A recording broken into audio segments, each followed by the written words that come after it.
This is the Horse Radio Network. This is episode 1142 of Horse Tip Daily, your almost everyday morsel of helpful hints, useful facts, and practical techniques for horse folks. Brought to you today by Kentucky Performance Products.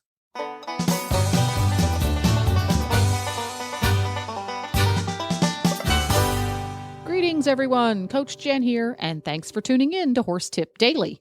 On today's tip, Glenn sits down with Julie Goodnight to chat about food aggression, why it starts, and what to do about it. And we'll get right to today's tip after this from Kentucky Performance Products. He was her first love, the one that started it all.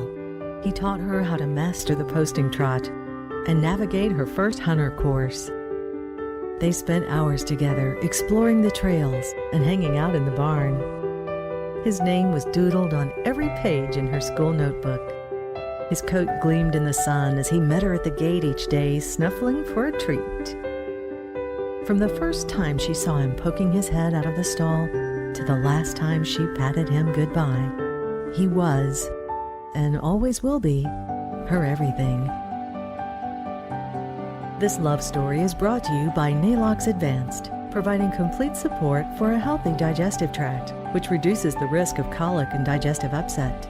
The horse that matters to you matters to Kentucky Performance Products. Call 859-873-2974 or visit kppusa.com to order today. It's an issue, Glenn, that comes up a lot when I'm at clinics and expos, and it's about your horse having good manners at feed time. And so often when it's time to feed the horses, you see horses that are pinning their ears and baring their teeth and stomping on the ground. And I think there's a lot we can do to address that problem. And the first thing is to recognize it as a problem and not just a meaningless gesture. Yeah, I think we've all had horses, Julie, that do that, Well, sure, because what happens is they make some sort of gesture, and they're generally aggressive or angry gestures, and then we come by and feed them. And so in the horse's mind, we rewarded their behavior.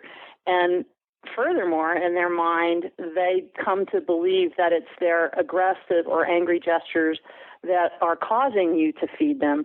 And that's really where the big problem lies. And we have a tendency to disregard this because the horse is in the pen and we're planning to feed. We don't care whether he makes a gesture or not.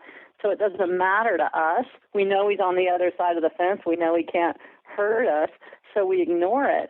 But it's not important what we think. It's important what the horse thinks. And one way that horses establish dominance in the herd is by taking food away from the other horses. And so if your horse comes to believe that his angry gestures are making you feed him, he also believes he's taking the food away from you. And then guess what? He thinks he's dominant. What seems like a harmless gesture is actually eroding your authority with the horse and making him believe he's dominant. Wow. So what do you do? Well, it's an easy thing to fix. You just need to simply not feed them at the moment that they're displaying bad behavior. That doesn't mean you never feed the horse. I was going to say, what happens if they're always displaying? And you don't have to wait a half an hour for them. It's just at the moment you throw the food in, he needs to not be displaying that gesture. And the easiest thing to do is take a flag or a stick or whip of some sort and shake it at the horse to make him back up. Once he's backed up a couple of steps, the next thing he's going to do is pick his ears up and look at you and see what's going to happen next. And then he's displaying good behavior, so you throw the food in and walk away. It's not that the dominant horse never lets the other horses eat. He lets them eat when he says they can eat. So it's just kind of keeping the horse's natural behavior in mind, even as you do a simple task like feeding. So what you're doing basically is you're telling him, I'm still in charge here. I'm the dominant horse, and I'm going to feed you because I want you to eat now. Basically. Yes, and what you're saying is it's my food, and you can't have it until I tell you can have it. Huh. Well, that's very interesting. I would have never thought about that. Yeah, so it's a simple thing that could mean a lot in having the right kind of relationship with your horse, and it's something that if you ignore can be causing problems and causing your horse to be dominant when he shouldn't be. So not only does the horse have to mind his manners at feeding time, we really have to mind ours. Absolutely, and we have to keep the horse's thought process in mind. Well, great. Well, that's a great tip, Julie. Where can people learn more about you, or what have you got going right now? Well, there's lots of information about this kind of stuff and many other training and behavioral issues on the training library on my website, which is juliegoodnight.com.